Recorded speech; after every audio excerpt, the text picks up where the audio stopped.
Bismillahirrahmanirrahim. Assalamualaikum warahmatullahi wabarakatuh.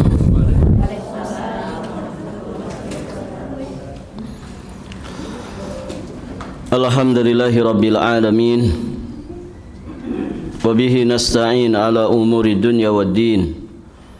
Wassalatu wassalamu ala ashrafil anbiya'i wa imamil mursalin Nabiyyina Muhammadin alaihi afdalus salati wa atammu taslim wa ala alihi wa ashabihi ajma'in wa sallama tasliman mazidan ila yaumiddin thumma amma ba'd.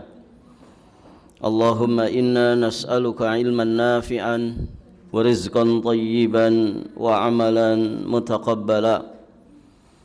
Para ummahat wa akhwat fillah rahimani wa rahimakumullahu jami'an. Alhamdulillah, kita bersyukur kepada Allah Subhanahu wa taala pada hari ini tanggal 27 Jumadal Akhirah 1447 Hijriah. Allah Subhanahu wa taala memberikan kemudahan kepada kita semua untuk melanjutkan pelajaran kita masih di pembahasan kitab Riyadhus Shalihin karya Al-Imam Abu Zakaria Yahya bin Sharaf An-Nawawi Asy-Syafi'i alaihi rahmatullah. Berikutnya kita akan membahas hadis nomor 475, masih di pembahasan bab tentang apa, Bu? Keutamaan zuhud terhadap kenikmatan dunia. Qala al-muallif rahimahullahu ta'ala, wa an Amr ibn al-Harithi akhi Juwairata bintil Harith ummil mu'minin radhiyallahu ta'ala anhuma qala ma taraka Rasulullah sallallahu alaihi wasallam inda mautihi dinaran wala dirhaman wala abdan wala amatan wala syai'an illa baglatahul bayda allati kana yarkabuha wasilahahu wa ardan ja'alaha libni sabil sadaqatan. Rawahu al-Bukhari. Dari Amr bin al-Harith, saudara laki-laki Juwairiyah binti al-Harith ummil mu'minin radhiyallahu ta'ala anhuma, beliau menuturkan pada saat meninggal dunia Rasulullah sallallahu alaihi wasallam tidak meninggalkan dinar, tidak meninggalkan uang emas, tidak pula meninggalkan dirham, uang perak, tidak meninggalkan budak laki-laki, tidak meninggalkan budak perempuan, dan tidak juga sesuatu pun kecuali pertama keledai putihnya yang biasa dikendarai. Keledai itu kendaraan mewah atau biasa saja? Biasa saja. Ya, di masa itu ya bisa dikata kendaraan sejuta umat. Keledai putih. Karena kendaraan yang mewah saat itu unta merah atau kuda, begitu ya. Nah, Nabi meninggalkan hanya keledai putihnya yang biasa dikendarai. Kemudian yang kedua silah. Silah itu senjata, yakni berupa pedang. Kemudian sebidang tanah yang itu pun disiapkan khusus bagi Ibnu Sabil, menyiapkan sarana prasarana atau fasilitas bagi orang yang sedang berada dalam perjalanan jauh, itu nilainya sedekah jariyah, sedekah yang mengalir terus pahalanya. Taib, ibu-ibu yang dirahmati Allah. Nah, di kita mah kalau ada punya tanah strategis di jalur lintas, biasanya disedekahkan atau dibisniskan. Yang mana, Bu? Dibisniskan. Bikin pom bensin, bikin penginapan, bikin rest area, begitu ya.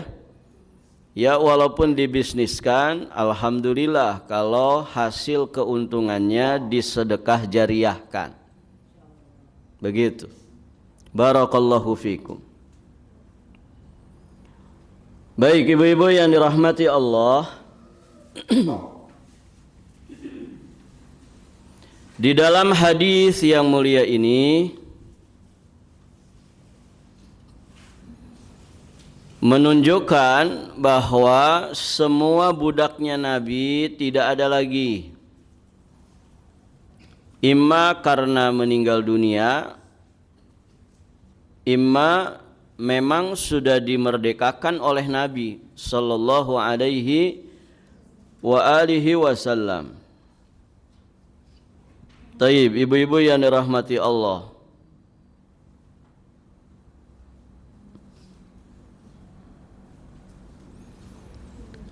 Kemudian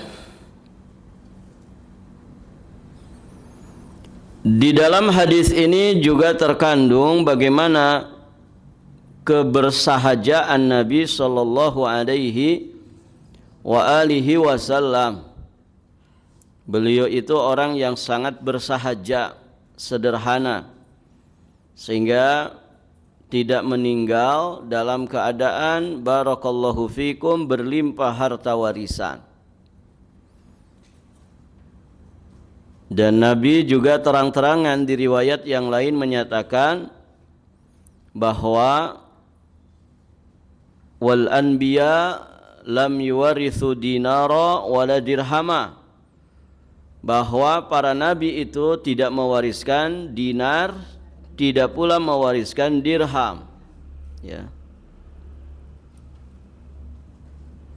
Yang mereka wariskan itu adalah ilmu, dan itu sejatinya sebesar-besar warisan.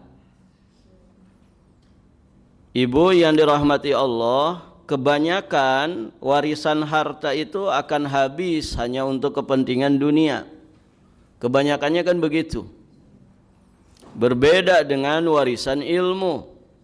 Manfaat dan maslahat daripada warisan ilmu itu akan sampai kepada lahir batin manusia, sampai pula untuk kebaikan dunia, agama, kebaikan di alam kuburnya nanti, bahkan sampai kebaikan di kehidupan akhirat. Pantaslah kalau kemudian Nabi mengatakan faman akhadhahu faqad akhadha bihadzin wafir. Siapa yang mengambil warisan ilmu dari para nabi dan rasul, sungguh dia telah mengambil jatah yang sangat besar. Barakallahu fikum. Adapun warisan harta sebentar saja. Lebih-lebih orang yang mendapatkan warisan itu tidak mengerti manajemen keuangan. OKB, orang kaya baru. Begitu ya, tidak bisa ngelihat duit. Ketika dapat langsung dibelanjakan. Dibelanjakannya nggak tanggung-tanggung, sesuatu yang malah bikin kita repot. Dapat dana cair karena tanahnya kesabetol, rame-rame satu kampung beli mobil, mobilnya nggak tanggung-tanggung yang harganya hampir 1 miliar, ngerasa sedang punya banyak uang. Dia nggak tahu bahwa punya mobil itu berarti kita harus jajan terus, minimalnya setahun sekali dipajakin tuh, ya kan? Semakin mahal mobilnya, semakin besar pajaknya, kan begitu. Semakin besar juga biaya parkirnya. Ibu kalau mobil ibu harga 1 miliar, ngasih parkir cuma 2.000, kira-kira marah nggak tukang parkirnya? Marah. Mobil saja mewah, orangnya murahan, gitu ya. Setidak-tidaknya 10.000, kan begitu. Ya ibu, akhirnya apa? Uang habis, tidak bisa nyetorin pajaknya, dan juga tidak multifungsi, gitu kan? Mobil kalau terlalu mahal, terlalu gagarubang, terlalu besar, susah juga parkirnya, gitu ya. Apalagi di kampungnya nggak ada garasi tempat mobil. Akhirnya dijual lagi. Kalau dijual lagi, harganya pasti lebih murah. Dengan kata lain, dia rugi serugi-ruginya. Begitu. Itu dunia. Harta dunia itu begitu, cepat sekali hilang. Maka warisan ilmu inilah yang kekal abadi. Sehingga Nabi SAW menyatakan bahwa para nabi dan rasul itu tidak mewarisi dinar, tidak mewarisi dirham. Yang mereka wariskan itu adalah ilmu. Taib. Apa yang mereka tinggalkan juga menjadi sedekah. Di dalam hadis yang sahih dinyatakan, inna ma'syarul anbiya la nurath ma taraknahu sadaqah. Kami seluruh nabi tidak meninggalkan warisan. Apa yang kami tinggalkan itu jadi sedekah. Insyaallah. Dan memang ketika mati tidak bawa apa-apa, tentu lebih ringan hisabnya. Ya tidak ibu? Lebih ringan hisabnya. Cuman memang orang itu lebih senang banyak hisab. Ya kan ibu? So kalau ditanya di sini pengen kaya, pengen biasa saja? Pengen kaya. Berarti pengen banyak hisab. Ya. Pengen banyak hisab. Ya. Taib, ibu-ibu yang dirahmati Allah. Itu ya, bagaimana kebersahajaan Nabi. Karena memang dunia ini tidak lebih berharga dari 11 sayap nyamuk. Kalau dia lebih bernilai dari 11 sayap nyamuk, tentu orang kafir tidak akan diberi kelezatannya meski hanya seteguk air saja. Makanya dikasih sama Allah. Dan luar biasa, rata-rata yang menguasai perekonomian orang-orang di luar Islam. Begitu kan ibu? Tidak masalah ya. Yang penting kaum muslimin itu diberi kecukupan. Cukup saja ya. Ibu-ibu yang dirahmati Allah. Kita lanjut. Wa an Khabbab ibn al-Arth radhiyallahu anhu qala hajarna ma'a Rasulillah sallallahu alaihi wasallam naltamisu wajhallahi ta'ala fawaqa'a ajruna 'ala Allah faminna man mat walam ya'kulu min ajrihi syai' walam ya'kulu min ajrihi syai'an minhum Mus'ab bin Umair radhiyallahu ta'ala anhu qutila yawma Uhudin wa taraka namiratan fakunna idza ghattayna biha ra'sahu badat rijlahu wa idza ghattayna biha rijlaihi bada ra'suhu fa amarna Rasulullah sallallahu alaihi wasallam an nughattiya ra'sahu wa naj'ala ala rijlaihi syai'an minal idhir wa minna man ayna'at lahu samaratuhu fahuwa yahdibuha. Muttafaq alaih.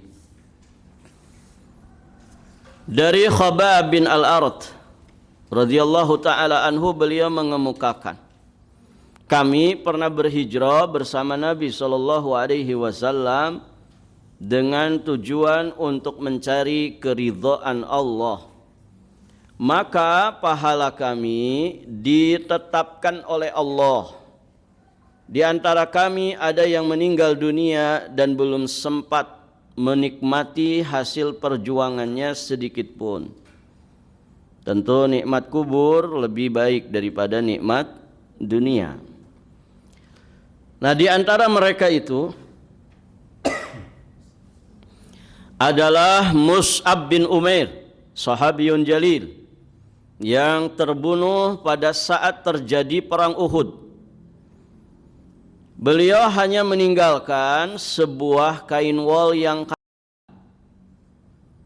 di mana jika kami menutup kepalanya maka akan tampak kedua kakinya, dan jika kami menutup kedua kakinya maka akan tampaklah kepalanya. Jadi tidak cukup untuk mengkafaninya. Taib. Lantas Rasulullah sallallahu alaihi wasallam memerintahkan kami agar menutup kepalanya sedangkan kedua kakinya ditutup ya dengan beberapa tumbuhan idkhir. Dan di antara kami ada yang telah matang buahnya, maksudnya hasil perjuangannya, maka dia pun akhirnya bisa memetiknya, yakni menikmatinya. Muttafaq alaih. Taib, ibu-ibu yang dirahmati Allah, di sini di dalam riwayat ini ada banyak pelajaran yang bisa kita dapatkan. Pertama, bagaimana kesungguhan para sahabat Nabi sallallahu alaihi wasallam di dalam melaksanakan apapun yang diperintahkan Allah dan Rasulnya kepada mereka. Ketika ada perintah hijrah, maka mereka berhijrah dengan segenap jiwa dan raganya, bahkan juga dengan hartanya. Mereka tega meninggalkan hartanya di Mekah dalam rangka berhijrah ke Madinah untuk mencari yang lebih baik dari apa yang mereka tinggalkan, yakni mencari ridha Allah Subhanahu wa taala, mengharapkan wajah Allah Subhanahu wa taala. Taib. Kemudian di sini juga menunjukkan tentang keikhlasan para sahabat di dalam melaksanakan perintah Allah dan juga Rasulnya. Naltamisu wajhallah, kami hanya mengharap wajah Allah Subhanahu wa taala. Berarti mereka ini orang-orang yang ikhlas.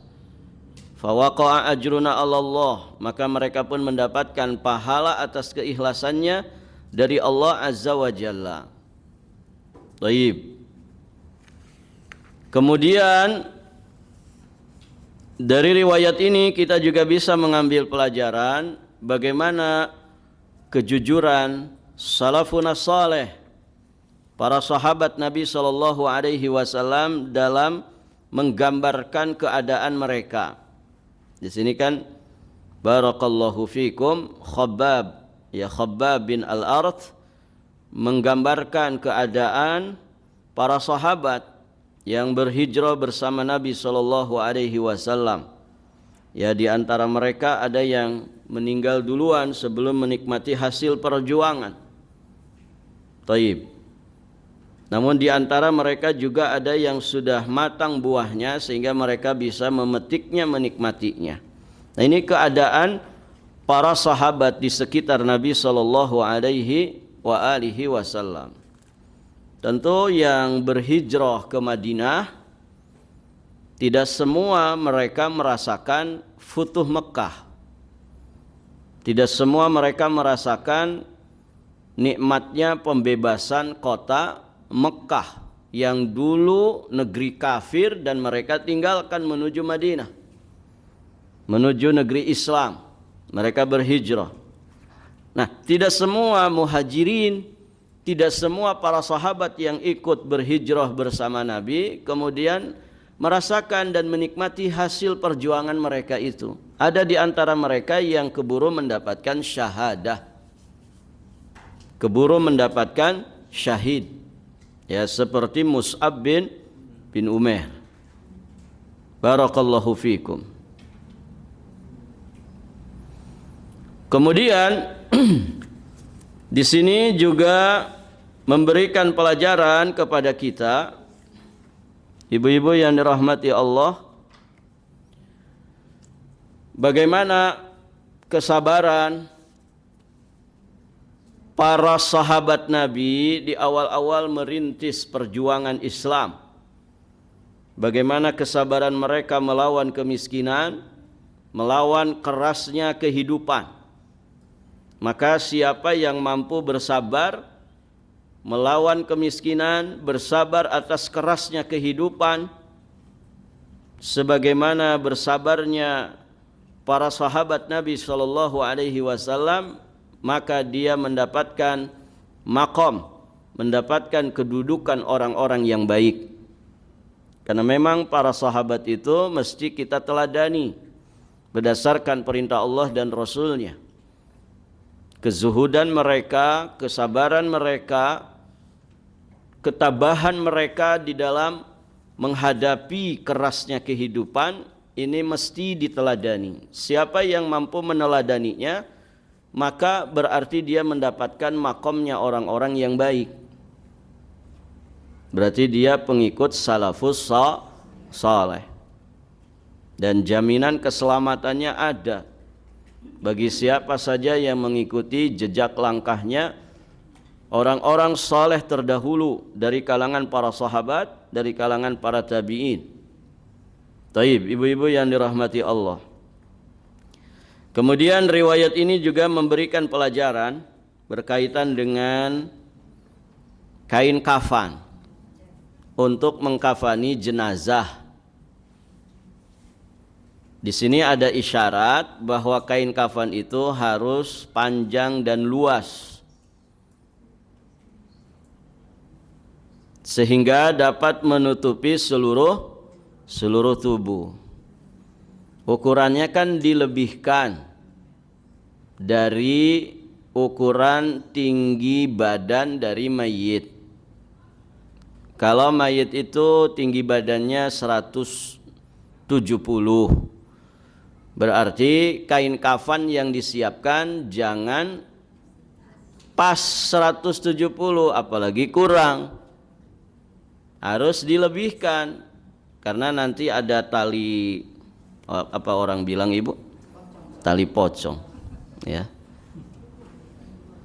Dilebihkan untuk ikatan tali di atas kepala, kemudian dilebihkan untuk ikatan tali di atas, di bawah kaki.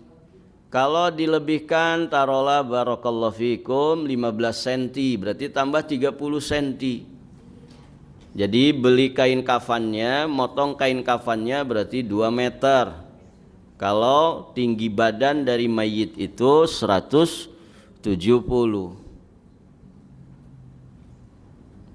Atau bahkan lebih lagi dari itu, khawatirnya malah kurang.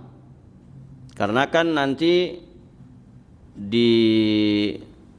disesuaikan juga dengan lebar badan mayit.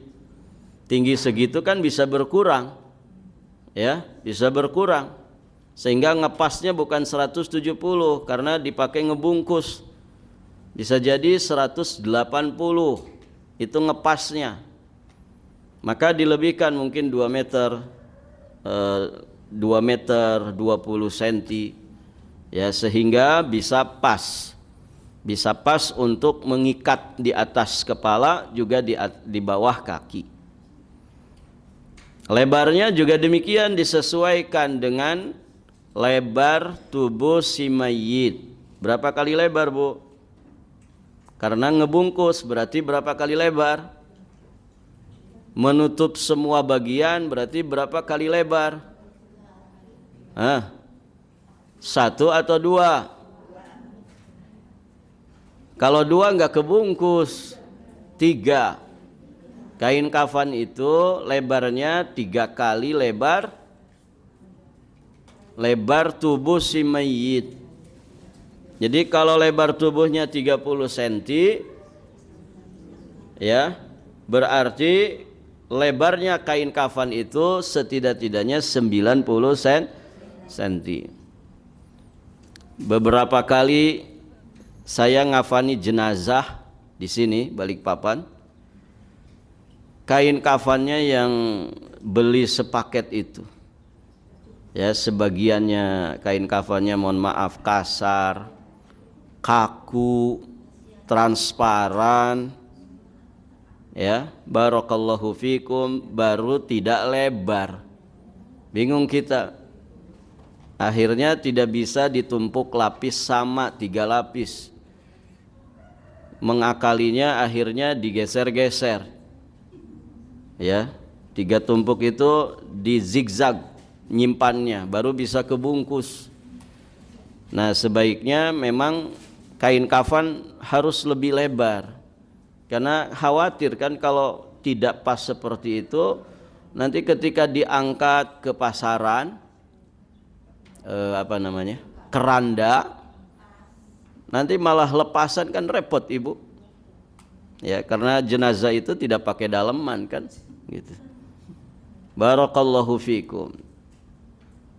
Maka diperhatikan ini, karena memang anjurannya seperti itu.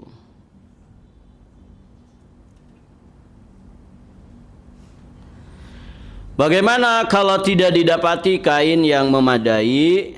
Barakallahu fikum, ya. Maka yang didahulukan ditutup adalah bagian kepalanya. Biar agak nongol kakinya tidak masalah. Kalau memang tidak ada lagi kain, bisa ditutup dengan iddikhir, ya. Bisa ditutup dengan jenis rerumputan tertentu yang menghasilkan aroma wangi. Taib, ibu-ibu yang dirahmati Allah. Tapi insya Allah ya, di kita ini tidak susah kan cari kain ibu ya. Di kita ini tidak susah insya Allah cari kain. Dan memang orang-orang dulu ya sedemikian bersahajanya. Ini sahabiyun jalil, sahabat yang mulia. Begitu keadaannya. Taib, ibu-ibu yang dirahmati Allah,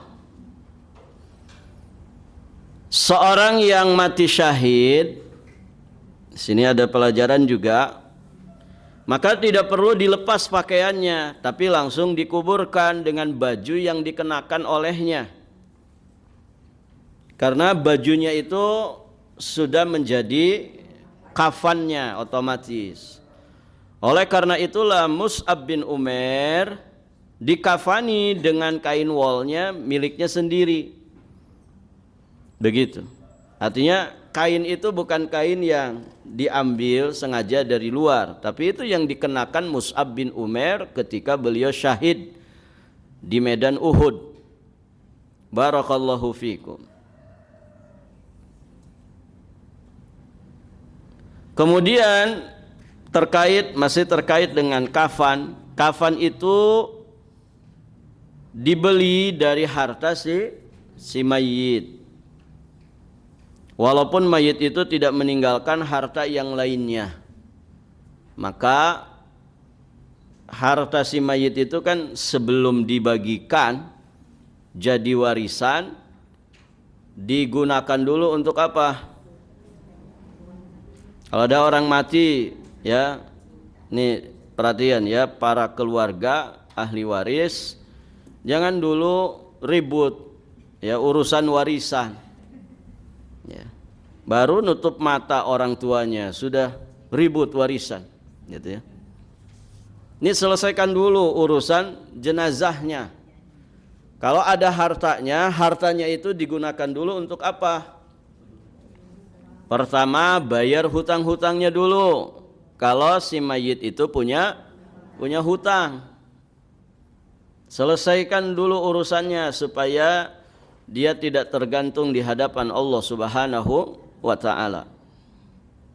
Selesaikan urusan utang piutangnya.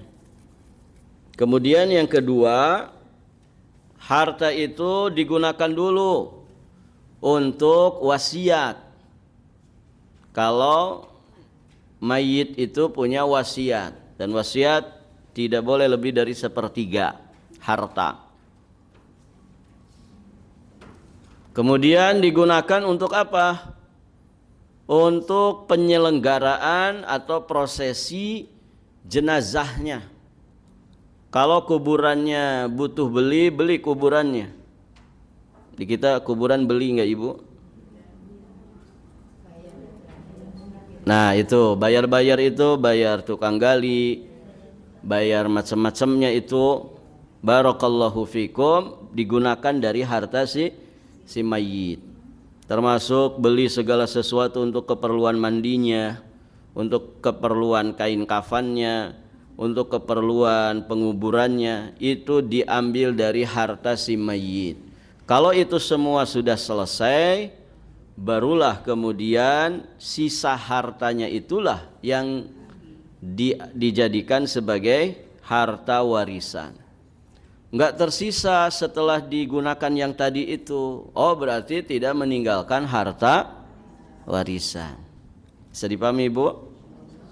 Thayyib.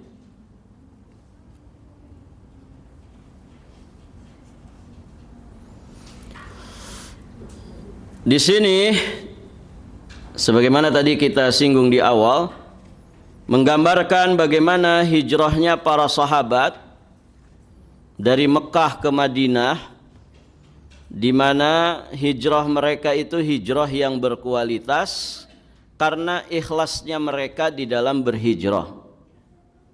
Faman kanat hijratuhu ilallahi wa rasulih fa hijratuhu ilallahi wa rasulih.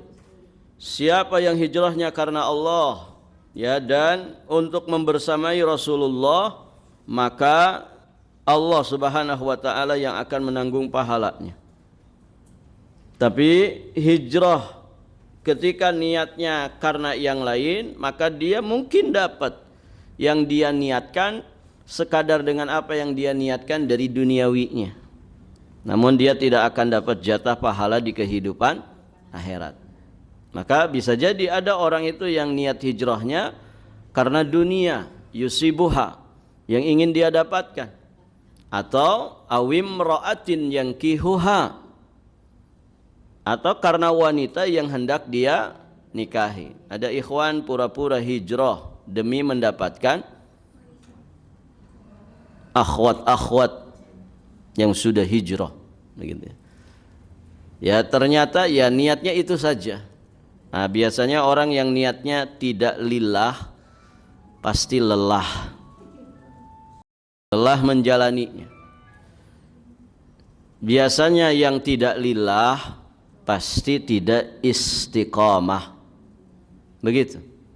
Ciri hijrah itu lillah ketika menghasilkan istiqamah, ajeg di dalam hijrahnya. Barakallahu fikum. Kenapa kembali ke keadaan semula? Ustaz, grup hijrahnya itu bubar. Jadi ya sudahlah, tidak seru lagi. The hijrah story itu enggak seru lagi jadinya, gitu ya. Akhirnya ya bubar juga, kembali ke habitatnya masing-masing lagi. Anak gaul ya gaul lagi, anak pang jadi anak pang lagi, begitu ya. Barakallahu fikum. Jadi kalau orang hijrahnya lillahi ta'ala, maka dia tegak lurus, ajeg. Apapun hambatan dan rintangan yang menghadangnya, dia punya goal, dia punya hadaf, dia punya target cita-cita di hadapannya. Itulah faktor penarik dia untuk ajeg istiqamah di atas jalan hijrah. Barakallahu fikum. Maka orang itu kalau punya hadaf, kalau punya tujuan, insya Allah segala hambatan, rintangan, tantangan, ujian dan cobaan akan terasa mudah baginya. Ya kan Ibu? Ibu ngaji itu capek enggak Bu? Hah? Jujur saja. Capek. Ya kadang melawan ngantuk gitu. Nggak tahu kalau dengerin Abu Yaman tuh enak tidur. Misalnya, Ya, dilawan, capek ngaji itu. Tapi kalau orang punya tujuan lillahi ta'ala, mudah jadinya. Kenapa orang merasa berat? Karena nggak punya tujuan. Nggak punya tujuan. Ya kan ibu? Pernah lihat orang berjibaku cari nafkah. Panas kepanasan, hujan kehujanan. Ya. Kadang saking lelahnya tidur di emperan toko yang sedang tutup, hanya beralaskan kardus. Ya, bahkan tidak beralas sama sekali. Tapi mereka enjoy menjalaninya. Kenapa? Punya hadaf, punya tujuan. Mereka ngerti bahwa menafkahi istri, menafkahi anak-anak itu nilainya sedekah, nilainya ibadah yang sangat besar, itu kewajiban yang sangat besar. Begitu kan? Ada tujuan. Ada tujuan. Dan ibu hidup di dunia itu repot. Siapa di sini yang nggak repot? Hah? Ada bu yang hidupnya nggak repot? Oh repot Ustadz, lutut ini repot, gitu kan? Repot semuanya. Dan memang manusia itu cari repot, apalagi warga plus 62, ya kan? Mereka punya semboyan, sesuatu yang bisa dibuat susah, kenapa dimudah-mudah? Gitu kan? Manusia itu memang cari repot. Ya. Repot mana ibu ketika gadis dengan setelah punya suami? Hah? Ayo jujur saja bu. Mumpung nggak ada suaminya. Repot mana ketika gadis dengan setelah punya suami? Repot ketika sudah punya suami. Repot, memang cari repot orang itu. Ya. Ya tidak?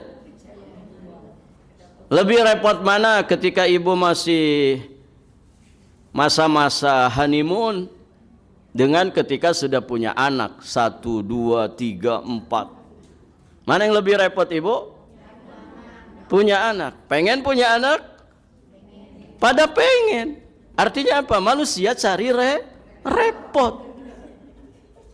Cari repot. Ya kan? Begitu, manusia itu hidupnya cari repot, cari susah.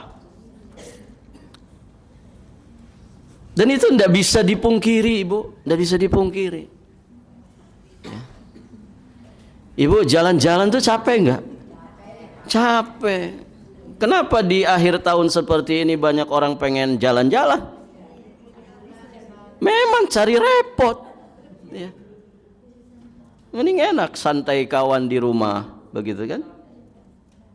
Tapi begitu manusia, memang cari repot. Hidupnya itu cari repot. Ya ibu?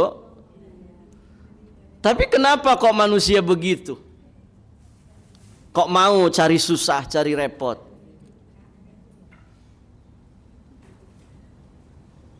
Karena manusia punya tujuan. Ya kan ibu? Capek loh, jalan-jalan tuh capek ibu. Cari healing tuh ternyata capek. Ya. Capek. Asli itu capek. Ya. Tapi manusia punya tujuan. Maka repotnya dia, susahnya dia nggak peduli. Kenapa? Ada target. Ada tujuan yang ingin dicapai. Apa itu? Ya tergantung apa yang sedang dia cari susah itu. Ya. Kalau jalan-jalan ya berarti pengen healing, pengen ngilangin stres. Jadi jangan berkecil hati yang tidak bisa jalan-jalan ibu ya. Karena yang jalan-jalan itu orang-orang stres itu. Ya. Kemana Pak akhir tahun gini mau jalan-jalan Ustaz, stres di kantor terus. Oh berarti bapak ini stres, makanya pengen jalan-jalan. Ya. Ada tujuan, sehingga hambatan, tantangan tidak peduli. Memang dicari itu. Untuk apa? Untuk sampai di tujuan. untuk sampai di yang dia cita-citakan. Nah, kita juga begitu, Bu. Ibadah itu repot, capek. Nuntut ilmu agama capek, sholat itu capek, puasa itu lelah, letih. Orang berangkat umroh, berangkat haji itu capek, capek memang. Tapi kita punya tujuan. Maka berbahagialah orang-orang yang tujuannya itu tidak mentok di dunia, tapi tujuannya begitu tinggi dan mulia sampai di kehidupan akhirat. Kalau orang tujuannya di dunia saja, ya dunia saja dapatnya, kan begitu. Orang hijrahnya karena wanita yang hendak dia nikahi, ya mungkin dapat wanita, ya mentok di situ saja.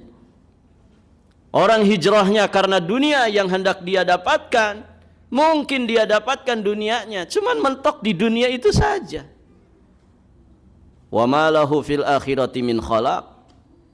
Di akhirat dia tidak dapat jatah apapun. Ya Ibu, makanya bahagia orang-orang beriman itu. Orang-orang yang punya iman kepada Allah, iman kepada yaumul akhir, yang sering disandingkan dua iman ini di dalam Al-Quran dan di dalam hadis. Itulah orang-orang yang berbahagia. Kenapa? Karena target mereka, hadaf mereka, goalnya mereka itu tidak mentok di dunia, tapi jauh sampai di kehidupan akhirat. Dia ingin mendapatkan yang terbaik di sisi Allah Subhanahu wa ta'ala. Begitu. Maka sebesar apapun rintangan, sebesar apapun hambatan, dia tidak peduli, ya. Panas, hujan, tidak peduli. Yang penting mawar putih bisa dipetik. Begitu kan? Ibu-ibu yang dirahmati Allah. Orang kalau punya tujuan tuh begitu. Ada target, ada tujuan, maka dia siap menghadapi berbagai macam rintangan. Ya kayak tadilah gitu ya. Ibu punya anak tuh kan repot itu, repot punya anak. Tapi kan ada tujuan. Anak ini harus jadi aset, pahala jariah bagi saya, untuk bisa kemudian menyelamatkan saya di kehidupan akhirat. Ya kan? Ibu kalau orang punya anak perempuan 3, dia bersabar dengan anak perempuannya.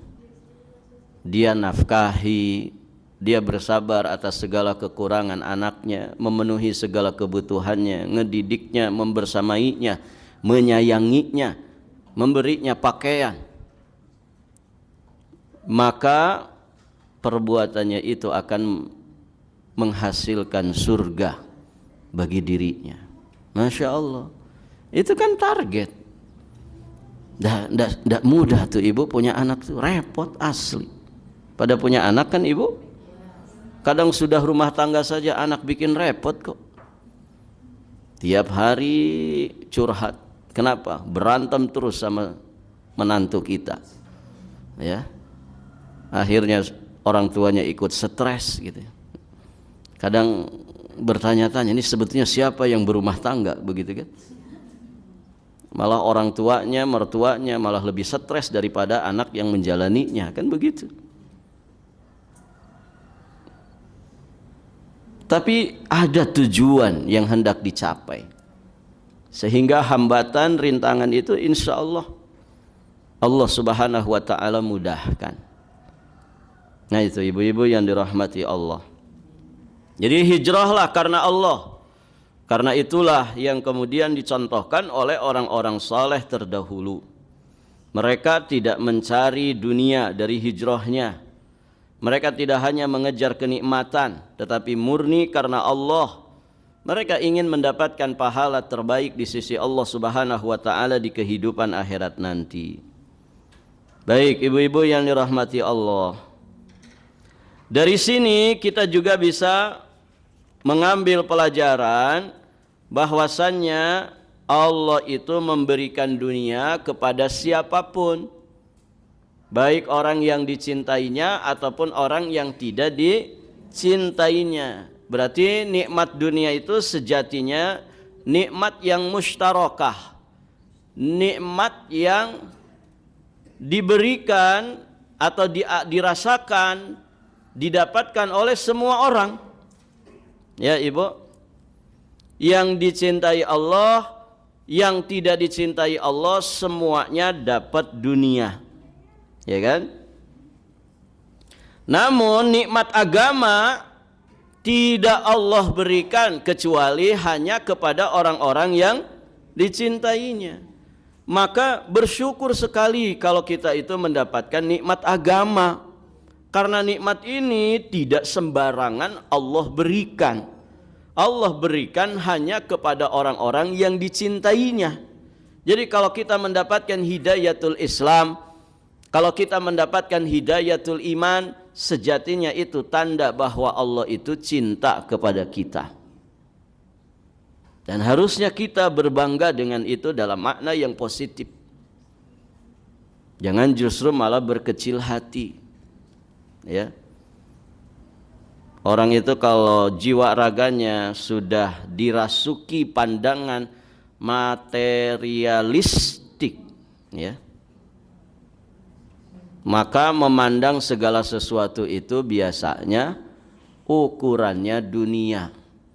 Orang kaya berarti orang hebat, orang miskin berarti orang tidak hebat. Begitu kan? Ya kan Ibu?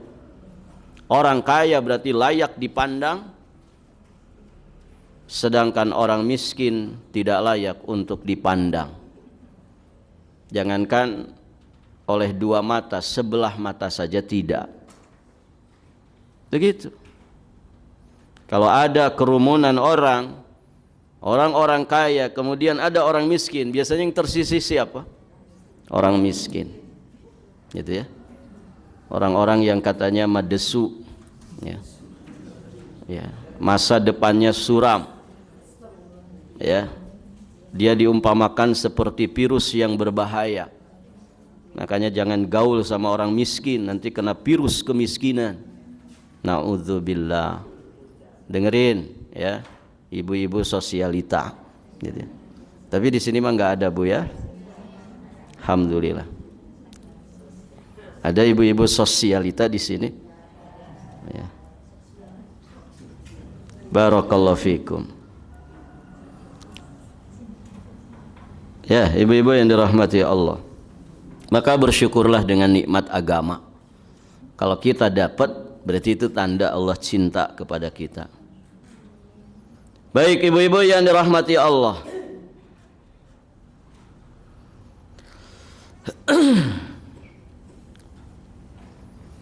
Di sini dari riwayat ini juga memberikan pelajaran kepada kita bahwa dengan mengingat atau membaca sirah perjalanan kehidupan orang-orang saleh, menjadikan seorang hamba mukmin menganggap dunia ini tidak terlalu berarti baginya, hanya dunia gitu ya.